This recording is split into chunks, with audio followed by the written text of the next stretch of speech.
This is the final word story time, 258. It's the 12th of February when we're recording it. We'll be releasing it on the 14th of February, which is Valentine's Day, which is Winnie's 6th birthday. I'm Adam Collins. Jeff Lemon is with me in Melbourne. Our show is brought to you by Maurice Blackburn Lawyers, Australia's #1 plaintiff law firm, who we're doing a thing with at the moment that maybe, Jeff, you can go to in a moment.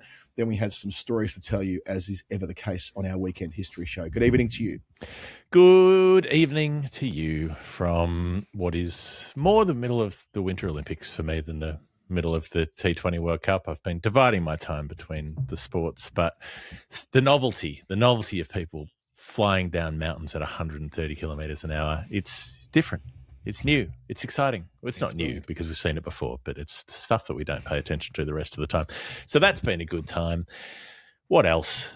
Yes, the Maurice Blackburn competition is going to get underway. We've been easing into it. We're looking for your stories, your greatest comeback. It doesn't necessarily have to be you, but it's probably better if it's personal. Probably don't write and tell me the story of Ernest Shackleton and how he sailed across the Southern Ocean 1,300 kilometres in an open boat. It's a great story, don't get me wrong, but that's less what we're looking for.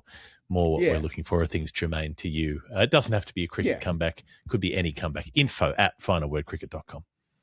That's right. It can be the comeback in a game of cricket, for instance, given this is a cricket podcast. Somewhere where you've had a profound comeback, and there will be an excellent prize on offer for that as well, which I'll tell you all about on the weekly show next week. But there's the incentive, there's the lure, info@finalwordcricket.com. Maurice Blackburn Lawyers, Australia's #1 plaintiff law firm. We're so proud to be in partnership with them as our principal partner on season 19 of the podcast. I've been dividing my time as well to a certain extent. I wasn't very successful. I tried to take a day off yesterday because I had a choir performance at Great Ormond Street Hospital, which is the equivalent of the Royal Children's in Melbourne, which was, it's a lovely, wholesome thing to do in the middle of the week.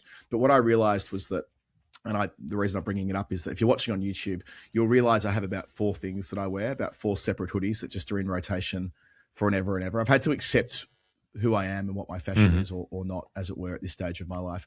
And I wore a shirt yesterday, and 2 of my friends who are in the choir and also other parents at the school go, "Ooh, new shirt. This is different for you, not wearing one of your hoodies." I'm like, fuck's sake. For fuck's sake. Am I that formulaic? I mean, I know I am, but bloody hell. It wasn't even a new shirt. The point was that, it's that noticeable when I'm not wearing a hoodie. I think it's the point when it's not, working at the cricket, wearing a, jacket and a button-down shirt like I would if it were a common day. But anyway, that's what I've been doing, getting bags for... Well, getting noticed. It illustrates to just how ridiculously easy it is for men as opposed to women with the expectations that are on us. Where literally all you have to do as a guy is put on a clean shirt, a clean button-down shirt, and people go, "Oh, you look nice. Oh, got something on? Going somewhere?" Like, I am wearing a clean article of clothing that looks vaguely okay. That's it. That's all you're going to do. I remember in his Gold Logie year, Carl Stefanovic did this. He wore the same suit every single day of the year on the Today Show to see whether anyone would notice. And of course, nobody did, because it's a bloke. You can get away with wearing the same blue suit every day if you wish. And anyway, I suppose that's the only thing I've been up to other than the World Cup. There's all the dailies in the feed, a wide range of hosts from around the tournament, around the world working on them. So they've been heaps of fun, and yes, they'll continue to be rattling through. But this is the part of the week where we get to reflect on the past, not just what's in front of us, but what's came before us.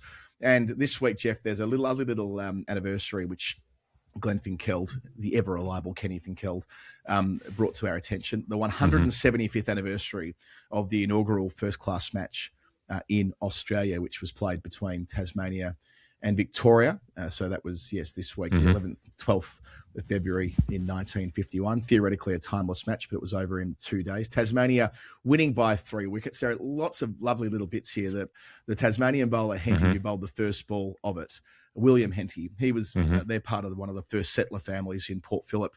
And I'm pretty sure the division of Henty, which was a federal electorate until about 20 years ago, Joan Child, who was the first woman Speaker of the House, represented Henty. So it's sort of prominent family. He's the first ball in first-class history in Australia before Tasmania went on to win that match.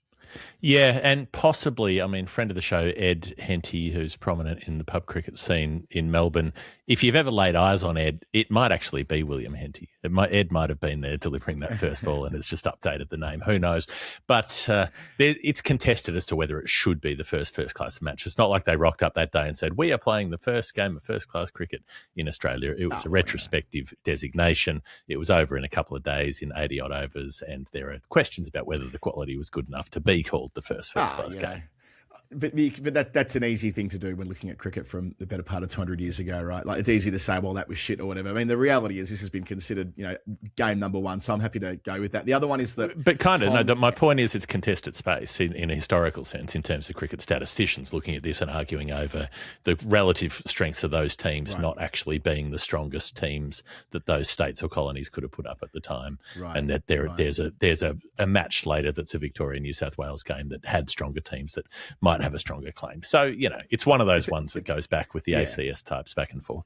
It's a nice quirk that it's Tassie as well, and not Victoria playing New South Wales, then, given the relative size of the colonies. Another one here that I liked is that the Victorian first change bowler, Thomas Antle, picked up 7 for 33 and 6 for 19 in a losing team.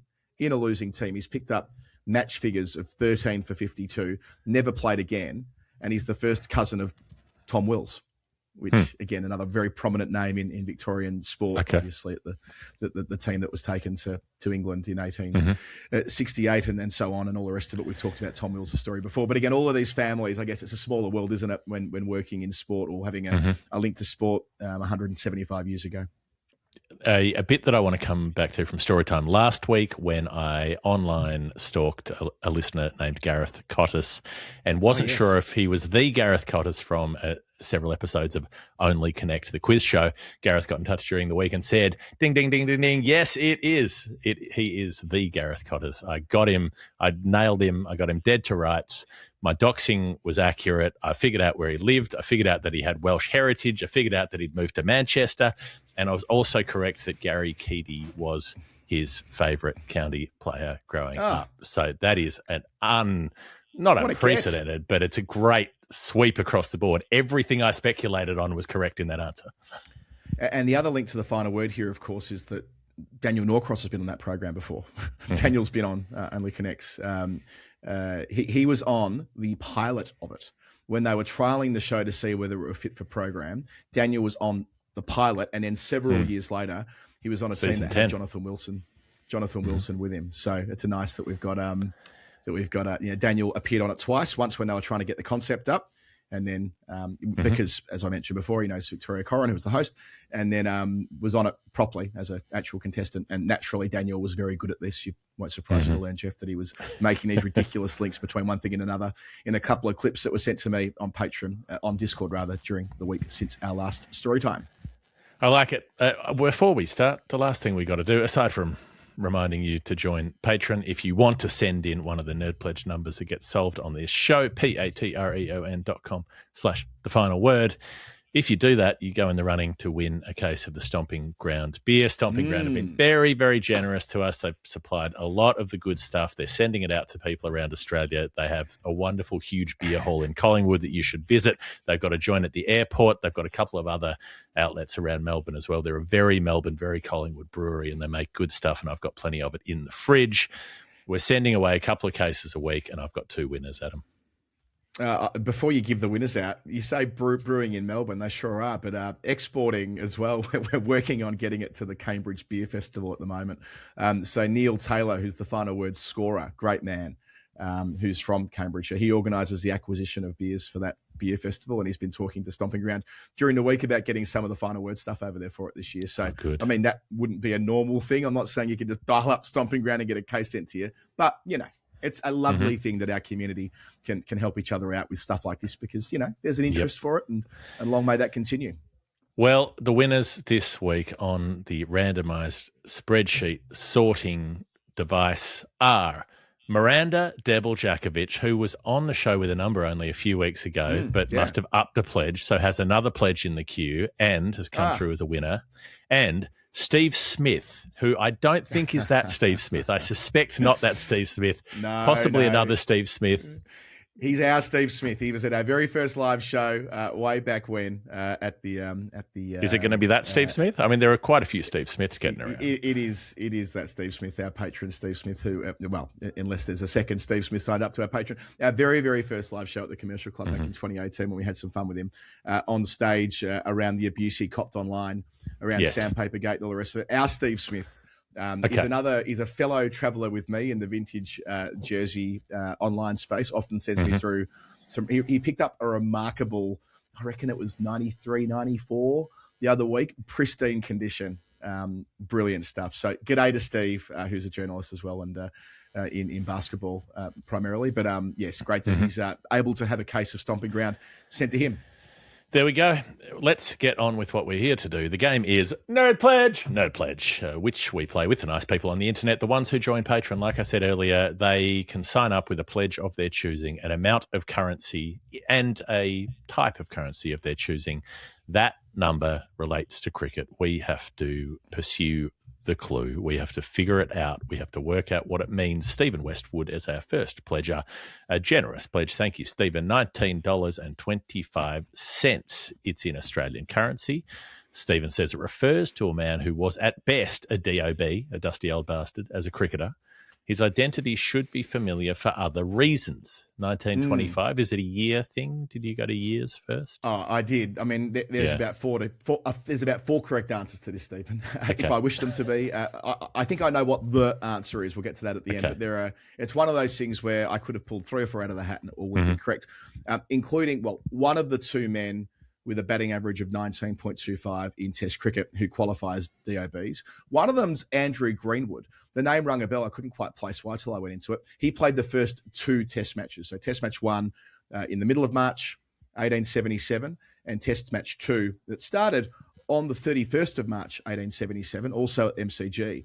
I wonder whether there's ever been another Test match start in Australia as late as that in the Aussie season. Of course, it's the very end of it, right? I mean, there, of course, would have been Test matches in the top end. We know all of that.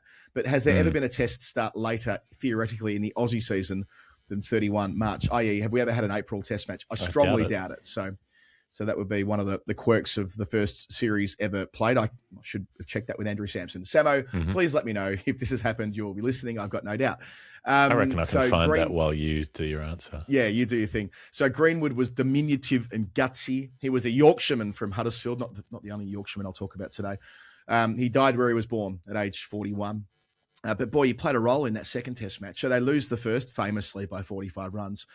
But they win the second by 4 wickets. And Greenwood, batting at number 3, made 49 in the first innings to help get them into the Test. Batting at first drop, he nearly top scored. The top score was 52. And then in the second innings, I mentioned they won by 4 wickets, 122 to get, so a nervous chase. He got 22 of those. That's not for nothing either when you consider that the great Fred Spofforth was in that second Australian 11, regrettably not in the first one, which is a bugbear of all. But, facing Spofforth in his pomp in 1877, getting 49 and 22 is a considerable contribution from Andrew Greenwood, who played in the first 2 Test matches. Quite a remarkable first-class record when you consider that he only averaged 18 with the bat, which is like sort of fine in context when you consider how low batting averages were in the late 19th century. 4,300 runs, but only 1 score above 50 in all first-class cricket. So he was one run away from passing that milestone the other time.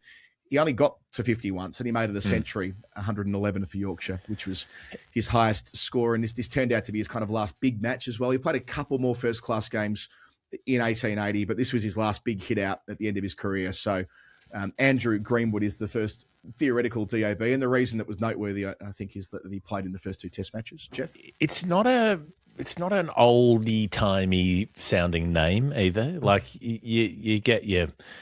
I'll talk about JJ Ferris and Johnny Briggs and the like later. Andrew Greenwood sounds like a guy you went to school with who friends you on Facebook, and you're like, who the fuck's Andrew Greenwood? And you've got to think about it because you haven't spoken in 22 years, and you're like, why are we reconnecting? What's going on? I barely spoke to Andrew Greenwood. You call a friend, you're like, do you remember Andrew Greenwood? And they're like, oh yeah, vaguely. Wasn't he the guy didn't his dad have a have the rowboat? Didn't we go in a boat sometime? There'd be something like that, right? That's Andrew Greenwood. He didn't play in the first Test match. He is a fund manager. He's 42 years old, and he's sending out friend requests. Yeah, and he went to Eltham Primary, that much we know. Prakash Bandari is the other prominent DOB. I say prominent, the other DOB that could fit with a batting average of 19.25. He played 3 Test matches in 55, 56. An off spinner that never took a wicket in those matches, runs down the list, but nothing really of note. So I then went to the year of 1925. Bit of a stretch, but going to someone we've spoken about before, it theoretically could be. So the last 2 people here are people we've done answers on. Albert Hartkopf, who played the New Year's Test of 1925 against England and got 80 in it. His only Test match, as I say, he was a pre-war superstar in everything. Doctor, gun footballer for university, athlete, won national championships in practically everything going in track and field. Actually played footy with Roy Park University, who's another one-Test cricketer from Melbourne who played his 1 Test match at the MCG. 87 goals in 48 games in the VFL between 1908 and 1914 before, of course, university disbanded during the war in 1915. He was the 440-yard state champion in 1911, which was the year he made his Shield debut.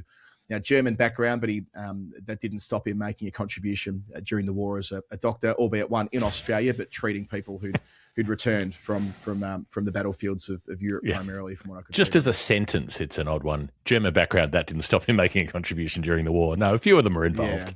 Both times. No, I guess my point is they didn't intern him. They didn't stop him from performing his. Just to be clear about the surname, you might hear that and read that and think, well, that's weird that he was a doctor during the war, but it was never an issue. Is the line I really wanted. Unlike the Resch's guy, the guy who invented Resch's beer, who got locked up during World War One and never quite recovered. Yeah, remember we did the story on Resch's because that's right, with Mike Whitney.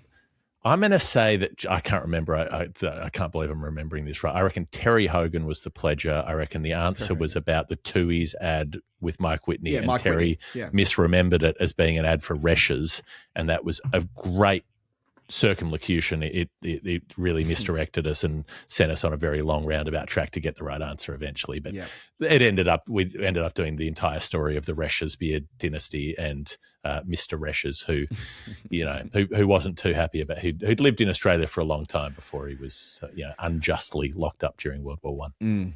Well, Hartkopf thankfully wasn't. So good work there on your recall, Jeff. But yeah, after the war, he returned to cricket for the first time in 6 years. Didn't play a game at all between 1913 and 1919. Had a monster game against the MCC in 1922. Picked up 13 wickets with his leggies and made over 100 runs in the game. And that Test match he played in 1925, he made 80 at number 8, which was crucial in the game. But his leggies were expensive in the Test match and didn't play again. I think we noted at the time he never received an obit in Wisden until 1964. So glad we're able to at least tell a bit of the bits about his life. But per the clue, identity relevant for a few reasons other than cricket. So it could be him. Right. So I mentioned footy and medicine and athletics and so on. It's more likely though to be Arthur Conan Doyle, who had himself a first-class career.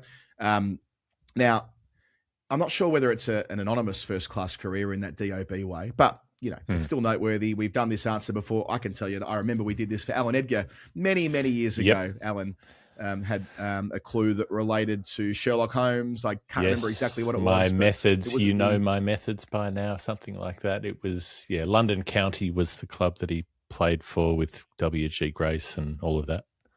Well, played against famously London County, which I'll come to in a second, which is a Grace anchor. You're right there as well.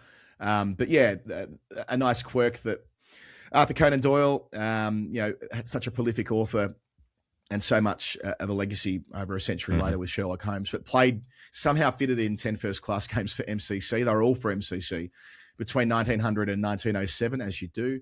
His only wicket was against London County. That's what you're remembering there. That was when W.G. Grace was dismissed by him, albeit on 110 at the time when London County was setting up the game and declared it 5 for 183. Yep. But MCC did win that game. They chased it down 190 by 2 wickets. So Doyle getting Grace when he did, perhaps I don't know whether it brought the declaration forward or whatever it was. He played his role, put it that way, and that was back in his second first class game. He bowled right arm slow, which is one of those nice distinctions from bowlers at the time. Not right arm off spin, not not right arm medium, right arm slow. Good. And he was a hard hitter as well, which relates to the 19.25 first class batting average, which is our number here. Outside of first class, he played a game for MCC against Cambridgeshire, so not the university, but the minor county, so no first class status. That was in 1899 at Lords, picked up 7 for 61. So not many people have a 7 for at Lords. There's reporting of his career that he carried his bat in a first class game against Leicestershire. I had to find the scorecard to validate that. It's not true. He came in down the list and made 32 not out and was the man who wasn't dismissed. But of course, we know that doesn't mean he's carried his bat. I was wondering where this all lined up in terms of the timings of the Sherlock Holmes novels. Well, it's after this. So he's already a massive star in the literary world and more broadly in the pop culture, I suppose. The first two novels were in 1887 and 1890. So he's a big deal. Heaps of short stories in the middle. Then he writes 2 more novels, one in 1901, just as his first class journey's beginning, and one that was serialized during World War I in 1914 and 1915. So it was a novel, but it was released in chunk by chunk in the papers, and lots of these short stories in the middle of all that. He keeps writing those until 1927 before passing away in 1930 at age 71. The one more thing to note about Arthur Conan Doyle and cricket, though, is that, of course, he's a huge presence in the establishment of the Authors' 11, which he founded in 1899 with P.G. Woodhouse, of course, of Jeeves, and J.M. Barrie of Peter Pan, and A.A. Milne of Winnie the Pooh. I mean, a pretty handy literary quartet to have starting off the Authors' 11.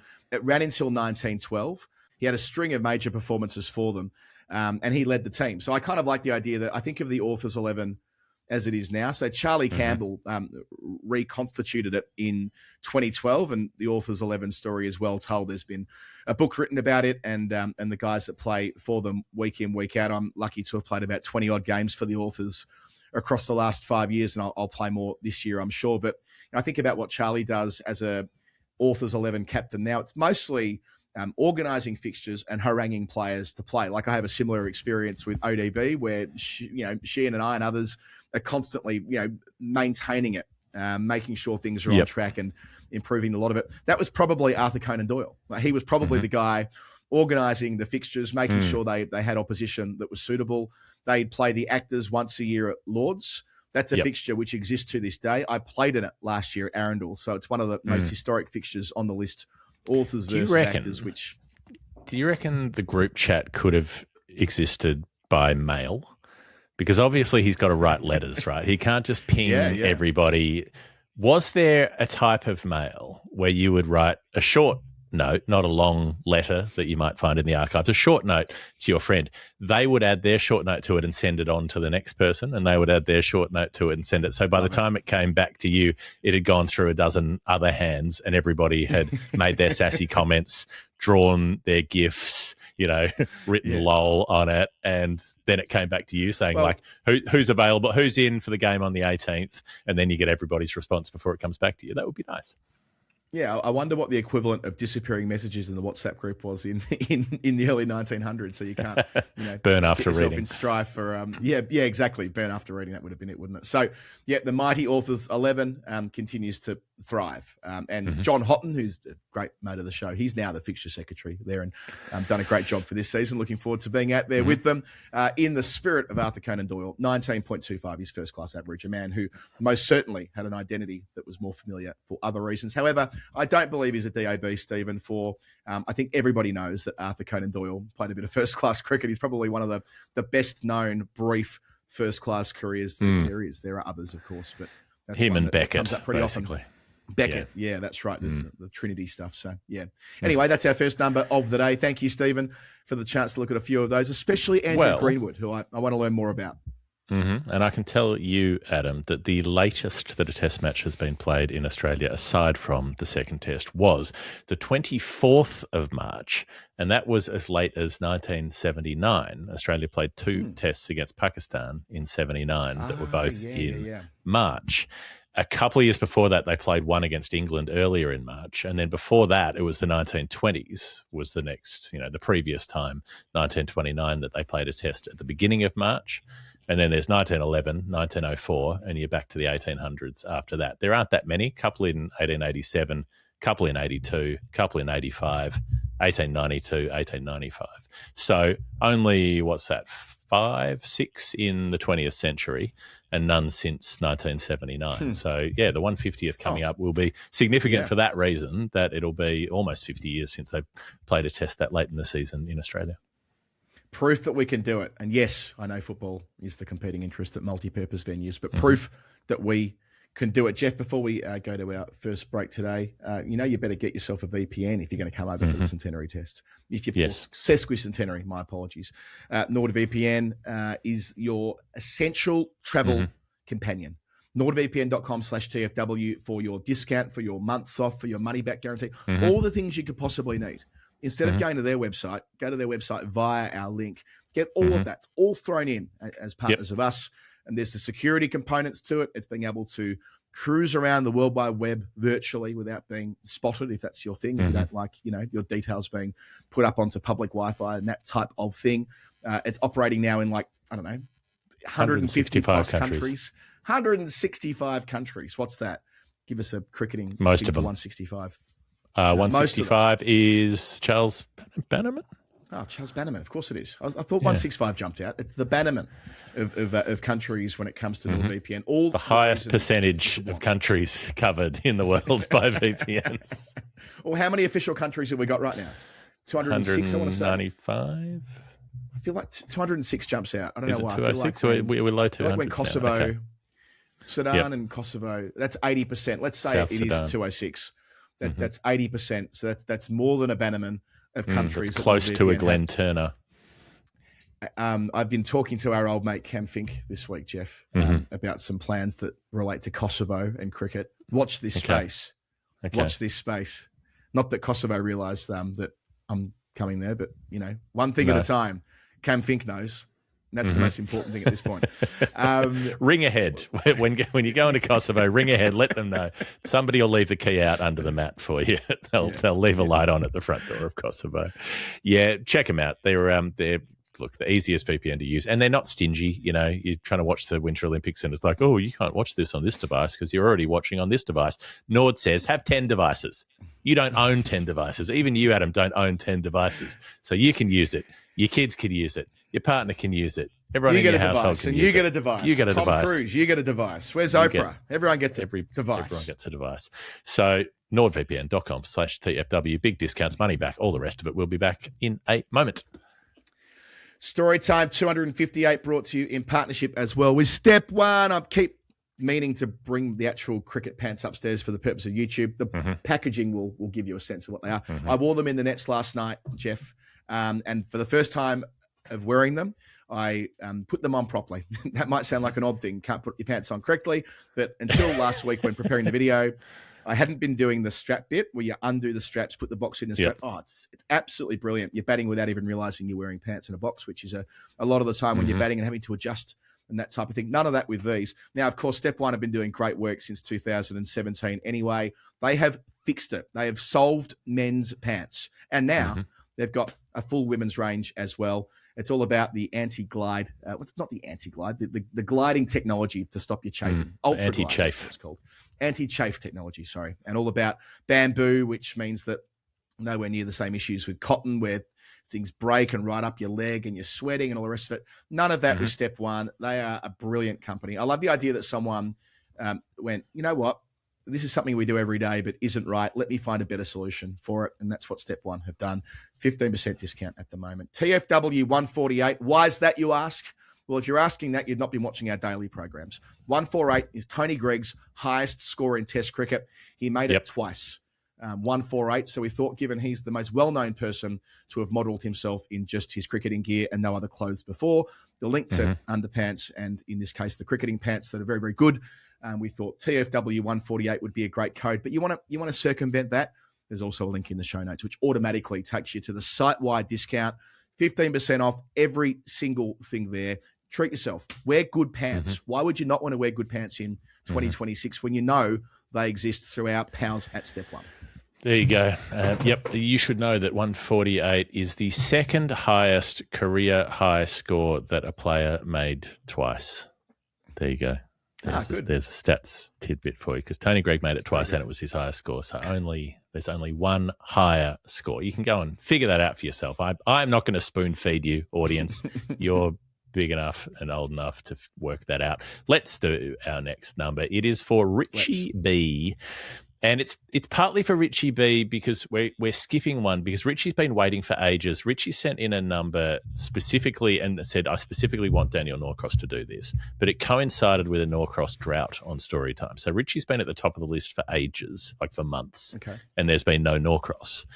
And so I went, why don't we just skip to another Richie number and we'll give Richie B his Norcross number another time because I don't want to get in the way. I also know that this won't be the right answer because Richie B always has something esoteric and often involving the wider world of world cricket and so on. But this was a self-interest answer where it was something that I'd already been thinking about and reading about, and so I wanted to talk about it. $7.43 is the number. 7 for 43 is an innings analysis that Charles Terra Turner took in a Sydney Test match in 1888. I know we've talked about Terra Turner before, but I wanted to come back to this thing that I was talking about a few weeks ago, Adam, which was kind of through the Scott Boland bit, looking at Boland's remarkable Test average and the fact that he's now got well in excess of 50 wickets and might even get to 100, who knows. Looking at the best bowling averages by players with at least 50 wickets was something I discussed on the show some weeks ago, right? And when you put that list together, it goes as follows. George Lohmann of England, who bowled kind of medium pace stuff and died young. JJ Ferris, who quirkily played 8 tests for Australia and then later 1 test for England when they went to South Africa. So not a full turncoat because he didn't play against Australia. Billy Barnes and Billy Bates, who are hard to tell apart on paper, but Billy Barnes played for Nottinghamshire and Billy Bates played for Yorkshire. There's Sid Barnes, who played in a slightly later era and is not really part of this group except statistically. And then there's Terra Turner, Bobby Peel, and Johnny Briggs. So all of these players average between 10 and 17 or less than 18 in Test cricket, right? Yeah, and a lot of them, I realised when you rattled through that list, like died young.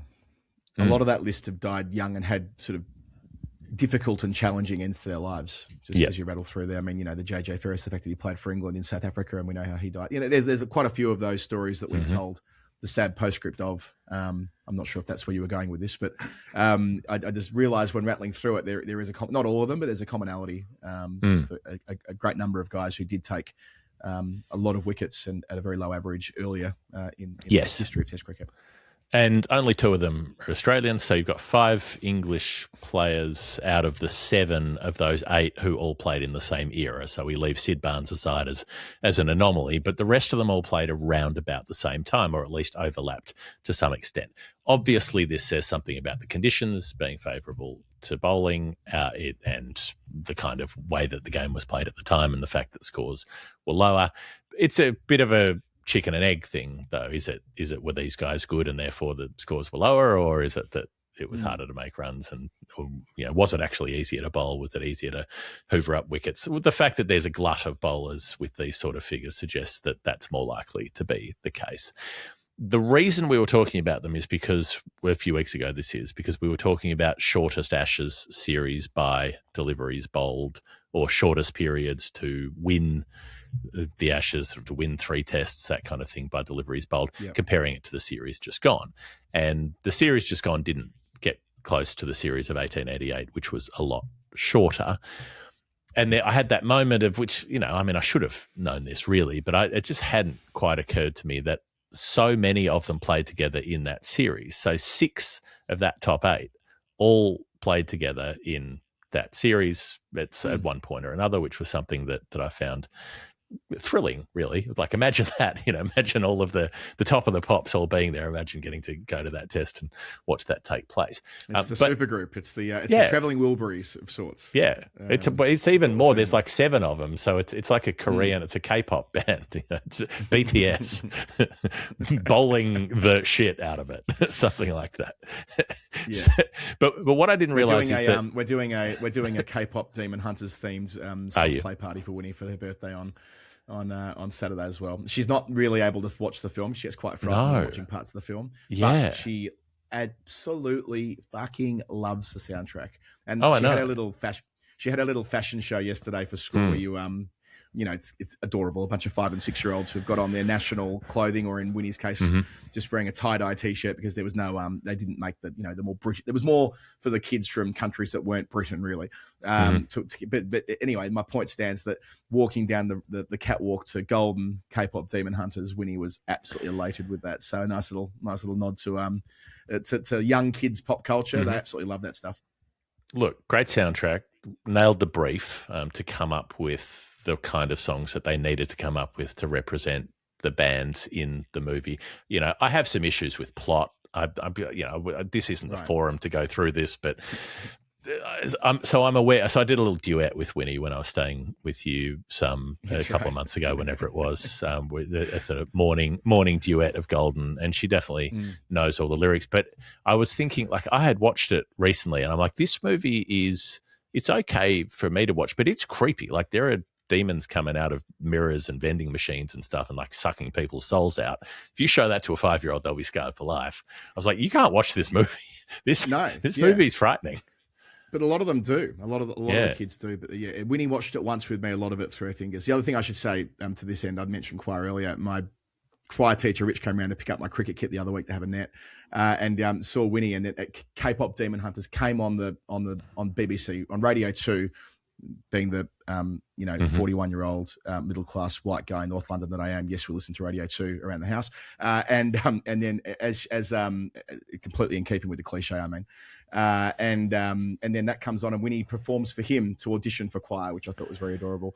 She's about 13 years too young for that, but I like where she's going. I like the direction of travel. She wants to be part of it. It's a tough choice. Golden has a crazy key change, and the octave jump towards the end, like the second bridge part, it's intense. It's too much. Like, you can't. It's not a song you can sing along to as an ordinary person. It's like take on me. Everyone's like, oh, I like singing this at karaoke. No, you don't. That song has 5 octaves in it. You can't do it. You cannot do it. Like, the last octave is a full octave above a falsetto for a male falsetto. You can't sing that. That guy can sing that because he's a classically trained singer. Stay in your lane. Just do "Lose Yourself" by Eminem. Total Eclipse. I can do Total Eclipse. There's no way you're getting up the octave range. Don't try to do Golden. You'll hurt yourself. Yeah, we had a band karaoke thing on Friday night up our way in North London. A bunch of us went along to that, where you end up on stage with the band. But the benefit of it is that the guy who runs the night sings with you. So he kind of, protects you, carries you a little bit. He carries you. He brings you along with you. So when you're trying to do California Dreaming, and when you're trying to do Sonny Bono After a Skinful, he can make that easier for you, because his range is greater than I realized it was as well. But we got there in the end. So, all good. Have you ever listened to the Bobby Womack version of California Dreaming? I don't believe I have, but I will after this. By far the superior version ever put down, right. I think. Extraordinary vocal performance. All right. We got a little distracted. That happens. K-pop Demon Hunters. Don't know why that came into pass, but here we are. So what I came to realize later that I was startled again by was it wasn't just this series where a whole bunch of these players played against each other. It starts earlier. There's Sydney in 1877, early 1877, when 6 of that top 8 all play in the same match for the first time. So Terra Turner's debut. He's teaming up with JJ Ferris as the Australian pair for the first time. In the England side, Billy Bates, Billy Barnes, George Lohman, and Johnny Briggs all playing for England. So that's in the team that's captained by Arthur Shrewsbury, but not the one that he organised. They win both of the 2 tests there.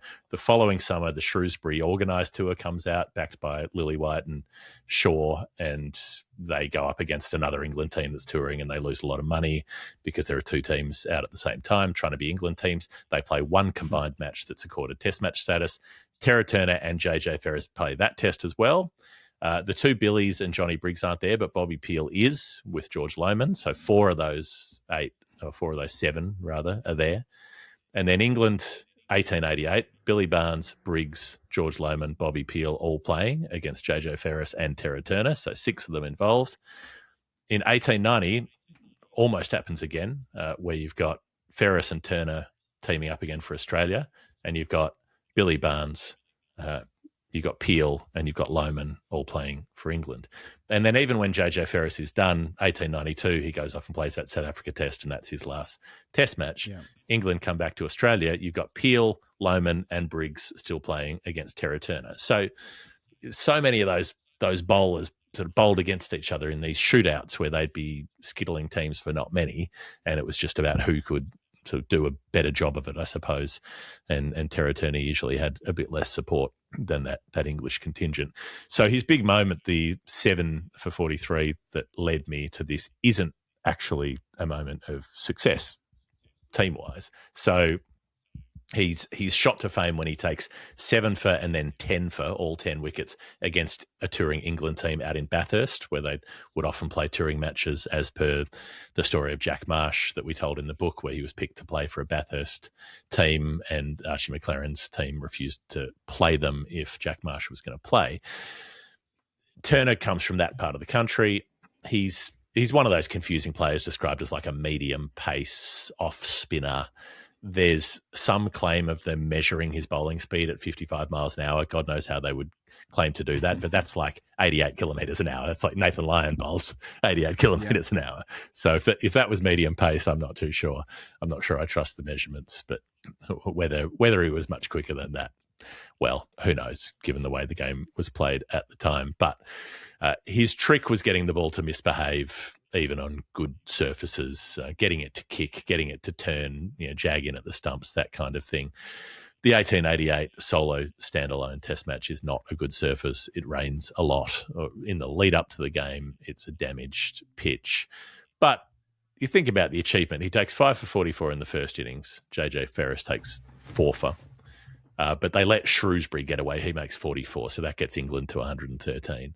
And then in the third innings, Ferris gets the first 2, and then in comes Turner and knocks over A.E. Stoddart, not a bad wicket, Walter Reed, Bobby Peel, George Lohmann, his 2 nemesis, and Maurice Reed, 5 in a row. Someone else takes a wicket, and then Turner comes back and gets the last pair. So 7 for 43. England have made 113 and 137, and they still win by more than 100 runs because nobody made a run for Australia. Turner made 8 not out and 12 and was among the better bats in the game. So you talked about taking a bag and still losing earlier in the Tassie-Victoria game. 12 for 87 in this game and still absolutely pasted. It doesn't always work out, but at least the numbers make us hark back to a guy who came into the Australian Hall of Fame along with Glenn McGrath, and well deserves to be in there and to have the praise that he got for taking he was the first to pass 100 wickets for Australia, and then that absurd average in the mid-teens that he ended up with for his body of work. Lovely stuff. Thank you, Richie B. And yes, I will get Daniel to do a story time soon. It won't be long. I suspect he will need to in the next 2 or 3 weeks once he's back from the World Cup, in any case, when I'm away for a little bit playing cricket, not in Kosovo, but somewhere else in Europe. We might need him for a couple. Anyway, we'll see. Next is me. I've got great man, great friend of the show. I mentioned the final word scorer, Neil Taylor, earlier today. Well, the final word umpire on many an occasion has been Jack Rule. Ja Rule, 432 is his edited pledge this week. Jeff, it comes with a clue. It does, a brief clue, but Jack says, by achieving a first, this cricketer would likely not be welcome upon the duck ponds of Tivoli. Tivoli Gardens, Denmark? Yep, that's it. What's going Copenhagen. On? So, once we unlocked it eventually.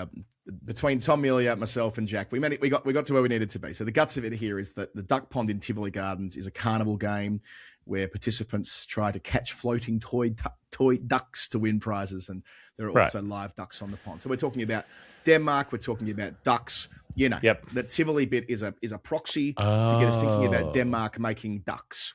Okay. And I know I looked at this clue for weeks and didn't think of it, and then as soon as you've said this opening paragraph, I'm like, okay, I see where you go. Yeah. So once I had that bit, once I'm like, well, we're talking about ducks in Denmark. Where have Denmark been prominent? They've played in 2 women's Belinda World Clark. Cups. I know that, that's the one in 97, but we also know in 93, and Jack's an ardent supporter of the England women's team, also the Lancashire women's team. He's often found there at Old Trafford watching and scoring those games. So, then we were able to kind of work out where we needed to be and zero in on the 1993 Women's World Cup, one of 2 where Denmark's women featured in England. And Where of course, are we they know that now? England. Why have they dropped off the radar? Where are you, Danes? Good question. Can you find out, just while we're doing this, can you work out where they're ranked for me at the moment in T20 internationals? Because I haven't really thought about them in this context. When we occasionally think of the men, but the women, not really at all. Even when you consider the work I did at Fairbreak for a couple of years, I don't believe they contributed any players to that. So anyway, that's maybe something that can come out of this answer. Let's find where Denmark's women are up to in the global game. So England 93 hosting the tournament. They played Denmark on the first day of it. So the opening fixture of the World Cup, it's at Banstead Cricket Club, which there was one first-class game played there. Surrey played Cambridge University there in 1984. I just found that a lovely contrast to this year, really, when you consider the World Cup of 2026. So we're, a full generation on and some, but we're using, I think, is it test venues for every game? I'm pretty sure it is. Or if there are a couple of non-test grounds being used, it's in group stages as we get nearer and nearer to the final. I think it is because it's Birmingham, Manchester, Leeds, Southampton, Lords Oval. Right. Well, Pretty sure. All of them are what we would call test venues. And I know that other venues have hosted test cricket, but the traditional definition of what's a test venue is and that's a significant acknowledgement because the Women's World Cup in 2017, the last time it was hosted in this country, with the exception of one game at Lords for the final, which was a remarkable day, one we'll never forget. They were all played at non-test venues, great venues. It was a great event. But we're talking Leicester and Derby, where the semi-final was, and Bristol, where the other semi-final was, and that type of thing. And just a sign of in not even 10 years how we've got to that amount of demand where test venues are in the frame for a major tournament here. But back in 93, nothing like that. The final was at Lords, but all the games that led to it were at grounds like this one, Banstead in Surrey. So it won't surprise you, Jeff, to learn that playing against Denmark in their first World Cup game, England, the team that went on to win it, they made a massive 286 for 3. 60 over games then, but you consider the comparative run rates. This was a gigantic score. Jan Britton, the superstar of this England team, one of her 5 one-day tons. She got 5 test tons as well, and she was the leading run scorer in women's test cricket. She probably still is, I reckon. She was an ICC Hall of Fame inductee back in 2021. That was during the World Test Championship final. That was 4 years after she passed away of cancer, but a huge legacy. She top scored in that World Cup final in 93 that we kind of come to at the end of this against New Zealand. But back in this Denmark game, she got the party started with a century on the first day of the tournament. And you look at Denmark's reply, they did bat for 33 and a half overs, but the problem was they only scored 47. Trine Christensen, very Denmark surname there, 23 of them. No score above 8 beyond her, and 7 ducks out of the 10. So the duck pond reference is smack bang in the middle of that. Very messy scorecard, with all of those scores. There were 14 extras out of the 47 as well. So I didn't even consider doing this, Jeff. What's that? So out of 47, 14 extras, which leaves 33. 23 out of 33 runs from the bat, 69%. It's not a real Bannerman because extras count in a Bannerman, but if in a extras excluded Bannerman, she kind of gets that 23 out of the 33 made else on the day. It's not it can be called that. It can be called a Christensen. I can tell you that Denmark were playing as recently as a week ago. They were playing T20s against Oman in Al Amarat and getting fairly well towed up by the Oman team. But last year, 2024, they won the Women's T20I Nordic Cup, toweling up Guernsey, Norway, Estonia, and Finland. Cop that. Top of the Nords. NordVPN. Well, that's how you get Denmark in there. Just had a look there, and they're ranked 46 in the world in T20 cricket. To give some context around that, Brazil are 35, and they're on the pathway to a World Cup. So there's no reason why Denmark couldn't be at the top table again at some stage. We'll do an episode on them at some point. I'll go to Copenhagen and we'll go to the Tivoli and we'll play some duck games and we'll catch some ducks. All of that. So that's the duck pond. That's the 8 ducks, or 7 ducks rather, out of the 11. Claire Taylor was the principal destroyer. The other Claire Taylor, not the one we had on the podcast late last year. This is the bowler who picked up 4 for 13 in this game. She is a dual international. That Claire Taylor played in the 93 World Cup for England and successfully won it. She also played in the Football World Cup for England's women back in 1995. Huge career, more than 100 one-day wickets. And yeah, that 93 World Cup, a massive highlight. But she had support now from across the Pennines.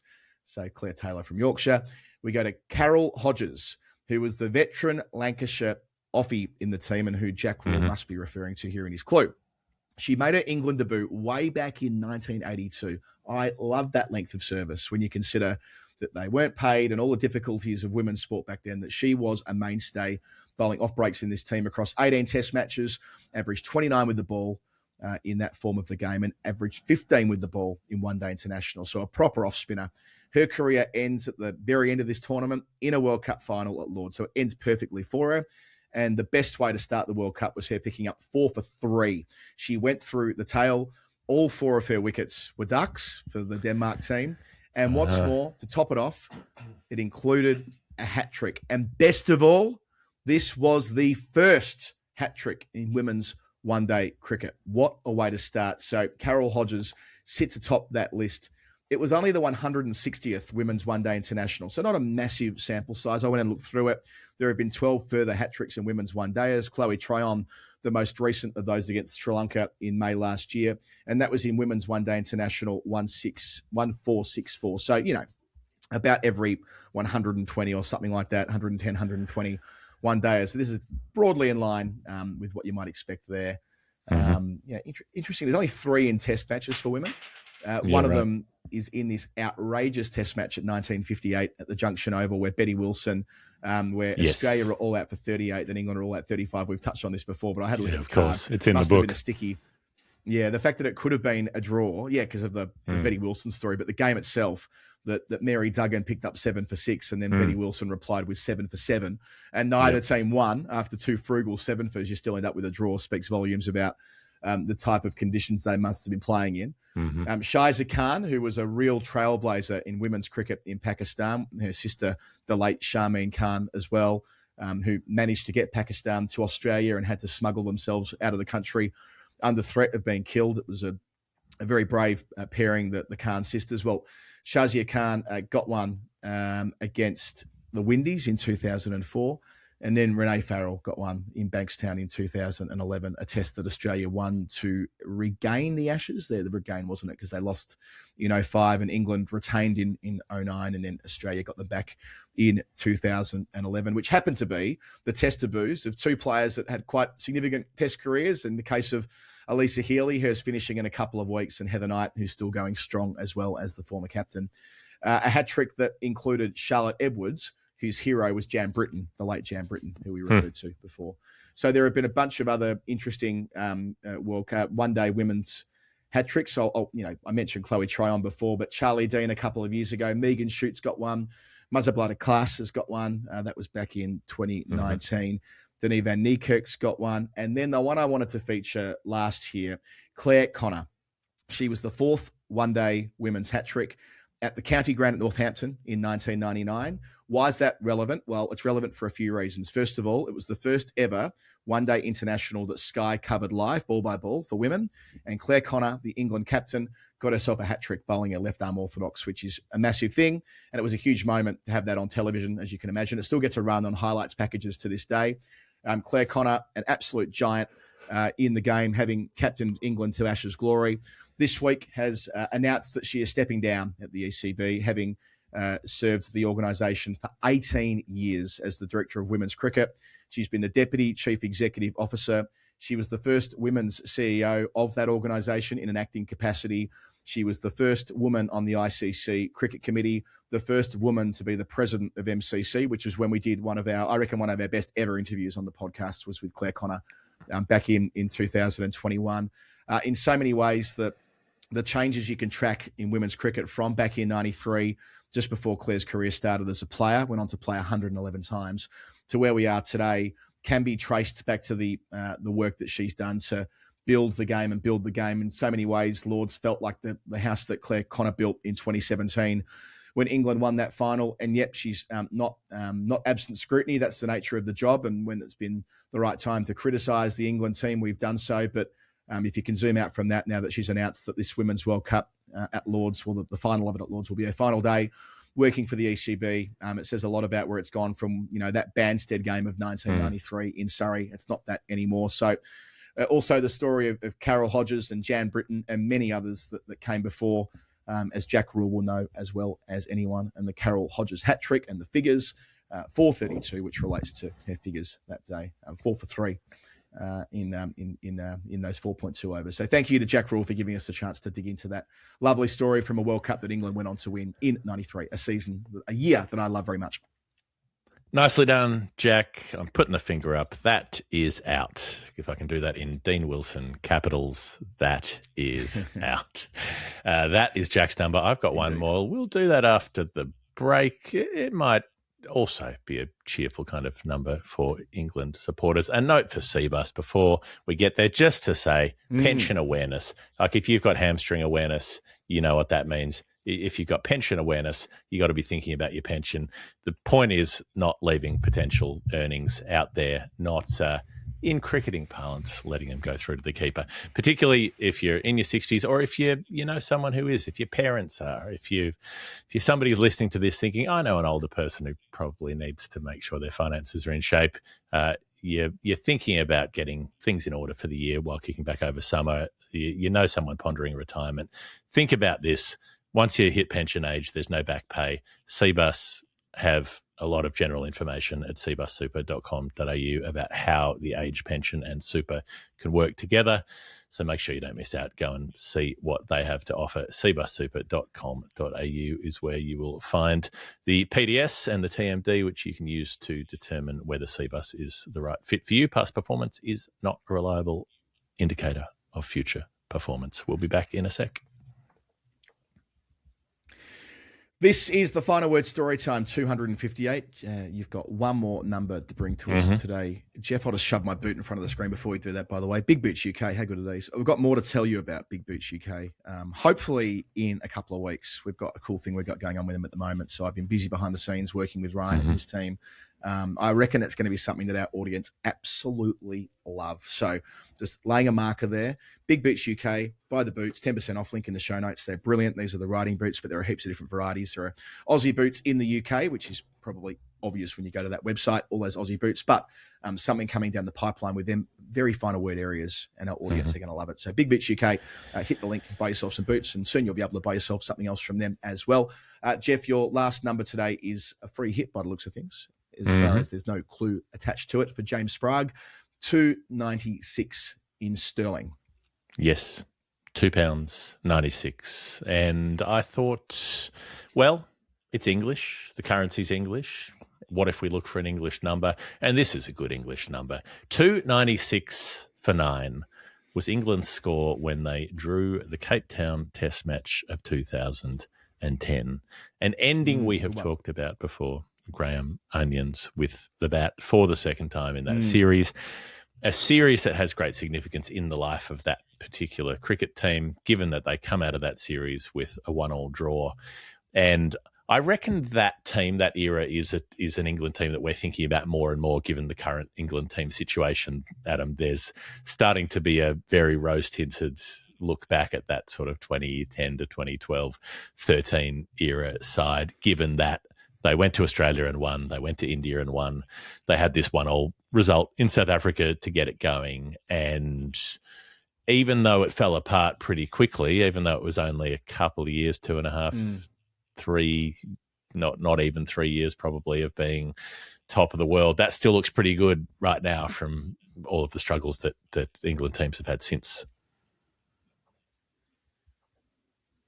Yeah, I mean, look, the way in which that England team were able to regroup against a strong set, it's a great story and well documented in the past. We've had that conversation on the show when was it the Edge documentary released in 2009, and this is. It may not look like it now. You think about it in hindsight, but this was blockbuster stuff. 2009-10 when England are in South Africa. This is a big deal series. I was actually at one of the Test matches. I went to the Johannesburg Test. I was holidaying in Cape Town briefly. I was in where was I? I was somewhere else before that. I was in Malawi before that. Where was I? Malawi for a couple of weeks before that. and rerouted my flight home via South Africa to see Cape Town. Little did I know I'd see so much of it into the future with my professional life, as we've been there a couple of times with work, but then said I need to go via the Bull Ring because there's a test match on, and got to watch. I can't even really remember what happened that day, but I remember sitting on the benches and taking in cricket in that country for the first time, and looking forward to doing so again in October this year. First or second? The last one's at the Wanderers. First test, so it's the draw. It's the first draw. I reckon it was. I think England got bowled out cheaply and were bowling very quickly at the end of the day. That's what I remember about it. So and because they paced South Africa in the second test. They have that draw. They win the second test by an innings, and then this third test, England are in all sorts and manage to hang on. So, and we've talked about the Swan and Onions partnership, which, don't misremember that. I'll come back to that in a moment. But what was most interesting to me reading up about this game again, Adam, was looking at some of the headlines. You sort of scroll back through the headlines in the context of today, and there's so much that just could be copy and pasted. The ICC to carry out an investigation into DRS failures. Apparently there was a story about one of the umpires not turning the volume up when trying to see if there was a caught behind, so he couldn't hear the nick. There was like an audible nick that wasn't in the headphones, and he's like, can't hear anything, not out. So Graham Smith was not out and went on to make a huge score. ICC to investigate the DRS failures. ICC plans meeting to tackle review system. England fined for slow overrate. Yep, there we go. Mickey Arthur is another coach derailed. Imagine that. Imagine an England coach a South African coach being under the pump, and Mickey Arthur being under the pump as a coach. Mickey Arthur especially. Yeah. Yep. He's probably been sacked more than most during his time. There's a headline, why all the doom and gloom about England? Sort of saying, well, they haven't been that bad. Another one, Peterson has been irresponsible and extravagant. Like, it's all just the same stuff. This amused me. Graham Swan is England's best lower order bat of all time. I think at that point he was averaging 30 odd down the order, and they were talking up how good England's tail end partnerships had been, and that they were averaging 25 for the lower order partnerships, which ain't really the case anymore. A headline about Swan emerging as a talisman for England, which was kind of true, because when he was done, they were done. Whether that was partly coincidence, but once his magic was over, I think it perfectly bridges. It perfectly bridges. I mean, obviously Graham Swan should have retired at the end of the 2013 Ashes, and he's talked about that at great length. His great regret in his cricketing career was coming out to Australia when he knew he was cooked. He knew his elbow was stuffed, couldn't feel his hand, and he toured anyway, hoping he'd be able to sneak through and get to the end of it. But it was an extraordinarily bad miscalculation that he looks back on now with deep regret. I get it though, by the way. Like, if you've been the best spinner in the world for a long time through that period of sustained success for England where they were top of the world, you would want to, have one more dance, wouldn't you? It would be addictive. I understand how these decisions would be made, but I get frustrated when people, and you still see it.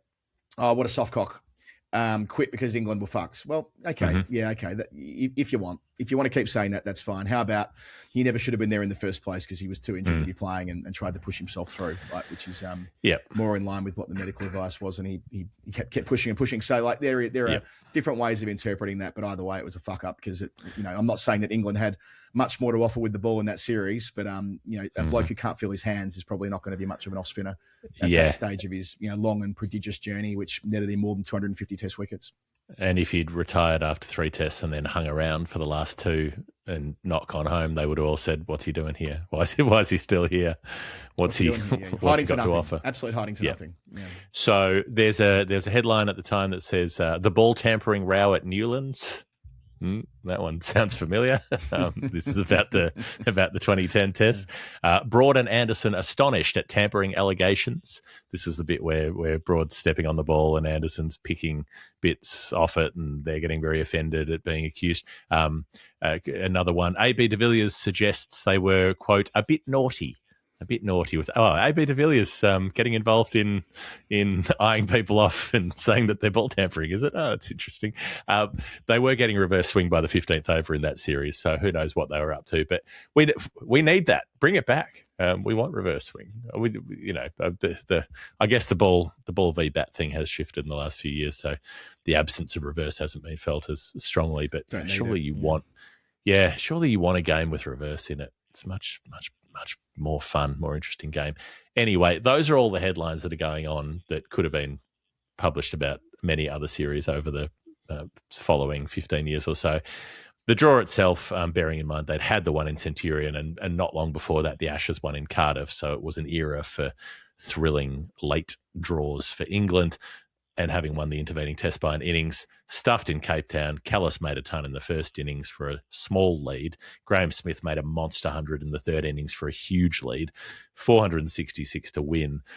Dale Steyn only takes 2 for Trott and Peterson. He gets the departing South Africans out, but could have had 20 in that test match. Like bowled. I remember watching him bowl at times during this series, and he was just unbelievable. It was like when he was the time when he was bowling to Tendulkar around that era as well, and couldn't get him out. But he was bowling to, I can't remember who he's bowling to that set partnership. Might have been Bell and Collingwood, and he's swinging the ball just monstrously, and nobody could lay bat on it, but he just couldn't find an outside edge. So, you know, they managed to get through that. But this wasn't a test match where the tail ground out the draw.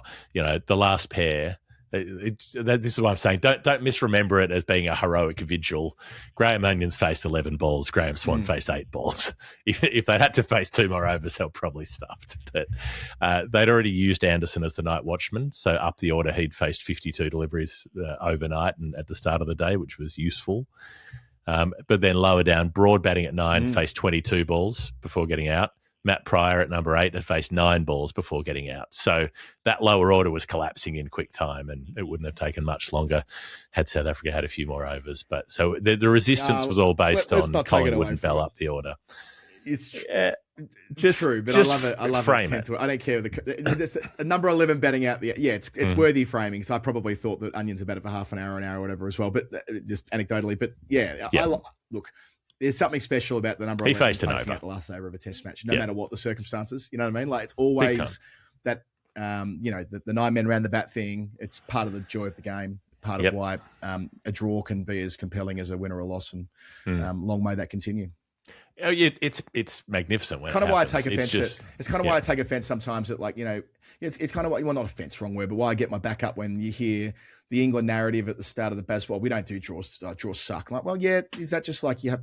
Well, I get your philosophy. You want to put yourselves in a position to win all the time, but don't diminish what a draw constitutes. A draw can be a thrilling result as well. That's part of the joy of having 4 possible results in a sport, I guess. Yeah, and a draw can be the reason you win a series that you otherwise lose. So, yeah, the draw when it's the 4 down in the third innings and players are making pointless hundreds like that draw at Old Trafford, sure, get annoyed at that draw, but you can't get annoyed at all of them. I guess the point I'm making is that it's the Collingwood and Bell partnership where they both batted over 4.5 hours through most of that last day. That's what saves the game. And then the last 4 wickets fall in a hurry, and England were lucky there weren't a few more overs involved. The line from Dale Steyn after the game, which was, I can't believe we're 1-0 down. That's what he said in this press conference. Having had 2 draws at 9 down where they couldn't finish it off. I can't believe we're losing this series. They came back and smashed up England at the Wanderers in the 4th test. Steyn took 5 in the first innings. Smith made another century. They won by an innings. So that course did correct itself. But probably those South Africans will always think they should have won that series at least 3-1, if not 4-0, if not 5-0. They should have won 6-0 in 4 tests. But England hung on. It got England going through that period, and it was as good a time as any to remember if you're a supporter of England cricket. So that might be your 296 for James Sprague, the capital of the Sprague Republic. Maybe not. Anyway, I think that says that it's Sprechia as they are now. We're going okay on the ice, on the slopes. That's it from me, and I think that's story time. It's it from me as well. If you like what we do on this program, especially the weekend program, get yourself on it. You play your role. Patreon.com/the final word. It's there in the show notes, right at the very top of the show notes. Make a contribution. And by making one right now, you're in the running for the Stomping Ground beer. You're up the ante with your pledge. You're also in the running for it as well. We're giving out 2 cases per week all the way through until at least the middle of this year. So get on soon. It does not. Plenty of time left to win it. We're going through till end of the financial year, end of June. Months. Yeah. Got months of beers to win. Heaps of beer. Heaps of beer. And you're also supporting independent journalism in your own way as well. Yes. Because, and independent brewers. We aren't beholden to the independent brewers, and we're not beholden to the sort of normal procedures if we were working for someone else. We make this show together with our team, with Tim and Anakshi. With Tim? Who the fuck's Tim? I look forward to Tubes editing this podcast. Good on you, Tim. With our team, Tubes and Anakshi. On your team. With our team, Tubes and Anakshi, and other people who work with us as well around the world, helping us put together things like a World Cup daily. Every single day of the tournament doesn't happen without your support. We're always grateful for it. We never take it for granted. Patreon.com/The Final Word. If you're not a patron and you thought about it, become one today. On that note, I will say goodbye. Jeff's already said goodbye. This has been The Final Word Storytime 258. Have a nice weekend. Later, skaters.